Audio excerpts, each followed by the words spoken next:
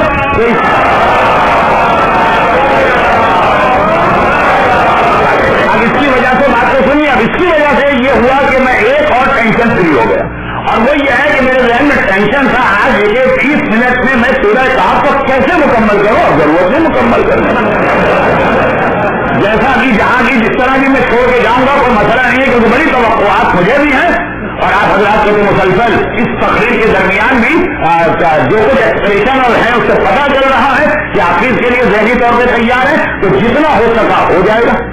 اور جو رہ گیا پورا کام تو انشاءاللہ پورا تو اگلے سال نہیں آئے گا, اگر آیا بھی شروع کے چند دن اس میں آ کے اس کو مکمل کر کے پھر اور بہت اہم سورہ قرآن کی تفسیر کے اعتبار سے لوگ کہتے ہیں کہ مولانا یہ 2 سوروں کی آپ کی اسپیشلٹی ہم نے دیکھی ہے, سورہ کہف, سورہ یوسف. یہ دونوں سورے جو ہیں ایک ہی بلکہ سوئنگ سورے. میں نے شروع رمضان میں ان کا شان نزول بتایا, ایک ساتھ آئے ہیں, ایک ہی انداز سے آئے ہیں. وہی قریشیوں کا, مکے والوں کا رسول پہ اعتراض ہے, اس کے جواب میں سورے کا نازل ہونا ہے. اور یہ دونوں سورے آخری زمانے میں مومن کو دنیا سے جنگ کرنے, فائٹ کرنے اور دنیا کے زندہ شیطانوں کا مقابلہ کرنے کا حوصلہ دیتے ہیں. ایک سورہ یہ بتاتا ہے کہ غار والے نوجوان دنیا چھوڑ کے غار میں بیٹھ گئے, اور دوسرا سورہ یہ بتاتا ہے کہ ایک نبی کا بیٹا دین کے خاطر قید خانے میں گیا, بھائیوں کے ہاتھوں غلام بن کے فروخت ہوتا رہا, لیکن راہ خدا سے اس نے بظاہر چھوٹے سے مسئلے میں بھی کمپرومائز نہیں کیا. تو اس کا مسئلہ نہیں بلکہ زلیخا نے دعوت گناہ دی تھی, اور یہ دعوت بلیک ہے ورنہ جیل ملے گی اور جیل چلے گا. تو دونوں سوروں کے میسیجز بھی دیتے ہیں. تو انشاءاللہ اگر میں آئندہ سال آیا, جس کے لیے میں تو مینٹلی پورا کلیئر ہوں, خالی بات ہے کہ توفیق ہے پروردگار, زندگی رہی, صحت رہی, اور دوسرا وہ جو دوسری انتظامیہ ہے اگر کسی طرح سے وہ قائل ہو گئے, میرا انشاءاللہ یہ آپ سے وعدہ ہے کہ میں اپنی پوری کوشش کروں گا. تو باقی ماندہ باتیں بعد میں, اب آخری 2-3 باتیں سن لیجیے. ایک تو یہ اس کو یاد رکھیے گا کہ پورا ماہ مبارک رمضان آپ اللہم ادخل علی اہل القبور السرور کی دعا مانگ رہے ہیں. ماہ مبارک رمضان کی یہ آخری شب جمعہ بنیادی اعتبار سے اہل قبور قبر کے مرنے والوں کو سب سے زیادہ سرور آج کی رات حاصل ہوتا. آج ہی کی رات سب سے زیادہ وہ آپ سے ایکسپیکٹیشن رکھتے ہیں, اور آج کی رات یہ ماہ مبارک رمضان کی آخری شب جمعہ, چاہے آپ اس مرضی کی تقریب میں ہوں جو فرائیڈے کے دن تاکید کا اعلان کر رہے ہیں, ان کے اعتبار سے شاید نہ ہو, لیکن سیٹرڈے اور سنڈے کے اعتبار سے یقیناً یہ لاسٹ شب جمعہ. اس میں آپ کو اپنے مرحومین کو صحیح طریقے سے یاد کرنا, جس کے لیے جب فاتحہ کے التماس آئے تو وہ بھی دل سے پڑھیے گا, اور موقع ملے کہ نہ ملے آج کسی طرح سے نماز شب کی اگر پوری 11 نہ صحیح تو آخری 3 رکعتیں, آخری 3 نہ صحیح تو آخری رکعت پڑھ کے 40 مومنین کے نام دے دیجیے گا. یہ ان کے حوالے سے اور آپ کے حوالے سے یہ پیغام کہ وہی حدیث جو میں نے ماہ مبارک کی پہلی شب جمعہ کو پڑھی, اس حدیث کا آدھا حصہ آج آخری شب جمعہ کو آ رہا ہے, کیونکہ یہ آخری شب جمعہ اسلام کے اعتبار سے ماہ رمضان کی آخری شب بھی, حتی اگر سیستانی کے مقلدوں کے لیے بھی, کیونکہ کل والی رات, آنے والے کل کی رات کیونکہ 50-50 ڈاؤٹ فل, تو ماہ رمضان کی آخری رات بھی آج کی رات ہے, آخری رات, شب جمعہ نہیں, نارمل راتوں میں بھی آخری رات, اور آخری شب جمعہ بھی. تو حدیث یہی ہے کہ اللہ ہر افطار کے موقع پر 70 لاکھ ایسے مومنوں جو اپنے کیریکٹر کے اعتبار سے جہنم کو ڈیزرو کرتے ہیں, 70 لاکھ جہنمیوں کو ہر افطار کے موقع پہ اللہ جنت سے منتقل کرتا. اور ہر شب جمعہ, رمضان کی شب جمعہ, اس میں ہر گھنٹے کے بعد, عام دنوں میں صرف افطار کے وقت 70 لاکھ, پھر نیکسٹ افطار کے وقت 70 لاکھ, شب جمعہ میں ہر گھنٹے کے بعد 7 بجے افطار ہوا تو 7 بجے 70 لاکھ, 8 بجے 70 لاکھ, 9 بجے 70 لاکھ, 10 بجے 70 لاکھ, فجر تک ہر گھنٹے میں 70 لاکھ گناہگار جہنم سے جنت میں جاتے ہیں. اور جو آخری رات آتی تو پہلی رمضان سے لے کے 28 رمضان تک جتنے افطار اور جتنی شب جمعہ میں اللہ نے گناہگار معاف کیے. اب یہاں پہ کیلکولیٹر کی ضرورت ہے, 2 انار اور 2 روٹیوں میں کیلکولیٹر کی ضرورت نہیں تھی. یہاں ضرورت کہ اگر 28 روزے ہیں تو اس کے اندر 70 لاکھ سے اس کو ملٹیپلائی کر, اور پھر جو اس میں شب جمعہ آئی تو اس کے جتنے گھنٹے ہیں اس کو 70 لاکھ سے ملٹیپلائی کر, یہ سارا ٹوٹل کریں. امام فرماتے ہیں کہ جتنا ٹوٹل پورے رمضان میں معاف کیے گئے ہیں اتنے سارے لوگوں, ٹوٹل نمبر خالی آج کی رات معاف کیا جا رہا ہے. خوش قسمت ہے کہ جس کا نام اس رمضان کے ختم ہونے پر کل آنے والے کل کی رات اکثر مراجع کے نزدیک کی رات, سیٹرڈے کی 2.5 روزے پورے ہو رہے ہیں. خوش قسمت ہے وہ انسان کہ اللہ نے جب اتنے گناہگار معاف کی, اس کا نام بھی معافی پانے والوں کی فہرست میں آ گیا. اور فرماتے کہ اس سے زیادہ بدنصیب ہے وہ قسمت کون ہے کہ اتنے گناہگار معاف کیے گئے, اگر باقی مہینے میں معاف نہ کرا سکا تو یہ والی رات جہاں پورے مہینے کے ٹوٹل گناہگار معاف کیے جا رہے ہیں, آج بھی اگر وہ اپنا نام نہ لکھوا سکا معافی مانگنے والوں میں, وہ بدنصیب بھی ہے. اور پھر اس کی معافی کا کوئی امکان نہیں سوائے اس کے کہ عرفات میں پہنچ کر اپنے حج کو قبول کروا لے. دیکھیے آپ نے ماہ مبارک میں اتنی دعائیں پڑھی, روزوں کی دعائیں ہیں, دوسری دعائیں, اس میں صرف یہ روزے کی توفیق عبادتوں کی توفیق. حج کی جتنی دعائیں رمضان میں آگے بڑھی ہمیشہ یہ المبرور حج ہو, ہر حاجی کے لیے اللہ کا وعدہ نہیں ہے جن کا حج اللہ نے قبول کیا. یہ شرط دعاؤں میں نماز کے لیے نہیں آئی, اگر تم کو معلوم ہے, لیکن نماز میں پھر بھی گنجائش ہے کہ قبول نہ بھی ہو تب بھی آپ کو بینیفٹ مل جائیں گے پورے نہ صحیح آدھے. روزے کے لیے یہ لفظ ہر دعا میں ریپیٹ نہیں ہوا ہے, روزے میں پھر بھی امکان ہے کہ اگر روزہ آپ کا قبول نہ بھی ہوا ہے تو اس کے آگے بینیفٹ لے جائیں. حج میں آپ دیکھیے گا جب دعا میں حج آیا یہ ضرور لگ آیا کہ ہر حاجی نہیں, المبرور حجہم المشکور سعیہم المکفر عنہم سیئاتہم, وہ حاجی جن کا حج اللہ قبول کر رہا. اس لیے کہ عبادتوں میں سب سے زیادہ خطرناک عبادت ہے جس میں ریاکاری کے خیال سے سب سے زیادہ, اور یہی وجہ کہ وزٹنگ کارڈ پہ کوئی آدمی نہیں لکھتا ہے کہ مسٹر کھلا کھلا نمازی, مسٹر کھلا کھلا روزے دار, مسٹر کھلا کھلا زکات دینے والے, لیکن یہ ہر آدمی لکھتا ہے حاجی کھلا کھلا, حاجی کھلا کھلا. تو سب سے زیادہ جس عبادت میں ریاکاری کا امکان ہے وہ حج کا امکان ہے. امکان نہیں کہ سب سے زیادہ ریاکار جاتے ہیں وہ حج پر جاتے ہیں. نماز میں صرف ریاکار نہیں آتے, ہر روزے میں صرف ریاکار نہیں آتے.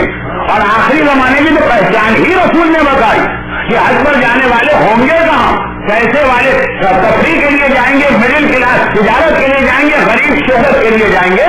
تو حج ایک اونلی چانس ہے, لیکن وہ سب سے خطرناک معاملہ کہ حج پہلے حج ہی قبول ہو جائے, اصل حج ہی قبول ہونا مشکل ہے. گزاریے کہ یہ والا بینیفٹ رمضان کا مہینہ کہ جیسے پاکستانی اخبارات میں یا ٹیلی ویژن میں کبھی اشتہار آتا, دھماکہ خیز سیل 3 دن رہ گئی, دھماکہ خیز سیل 1 دن رہ گئی, دھماکہ خیز سیل 12 گھنٹے رہ گئے, رحمت خدا کی دھماکہ خیز سیل یہ آخری رات ہے, برکت خدا کی دھماکہ خیز سیل, جنت میں جا کے داخل ہونے کے ٹکٹ بک رہے ہیں. ادھر عید میں لوگ ٹکٹ خریدتے رہتے ہیں, ایسی جگہوں کے بھی بہت مشکل سے ملتے ہیں, وہاں پہ آپ کو مل جائیں گے آپشن میں. جنت کے ٹکٹ آج فروخت ہو رہے ہیں, کوئی شارٹ کٹ نہیں ہے اسلام کے بعد. رمضان کی ساری محنتوں کے بعد آج سیل ہے رحمت خدا کی, دھڑا دھڑ اٹھا کے لے جاؤ, یہاں کوئی پابندی بھی نہیں. ہمارے یہاں کبھی کبھی پابندی آتی ہے, خدا کی سیل پہ ہے لیکن چونکہ بہت سستی مل رہی, پر آئٹم پر کسٹمر 6 آئٹم کی ریسٹرکشن ہے, ایک آدمی 50 نہیں لے جا سکتا ہے, 100 نہیں لے جا سکتا ہے. لیکن آج کوئی پابندی نہیں ہے. آج نہ صرف یہ کہ اللہ کی رحمت اور برکت آپ کے لیے ہے, بلکہ اس اللہ کی ہے کہ جس کی ایک صفت آپ کو ہر شب جمعہ سنائی جاتی ہے, یا سریع ہوگا, بہت جلد راضی ہو جاتا ہے. اتنے جلد تو دوست سے راضی نہیں ہوتا. آپ نے ایک دوست کے خلاف کوئی بات کر دی, وہ ایک مرتبہ تعلقات کاٹ کے بیٹھے گا, معاف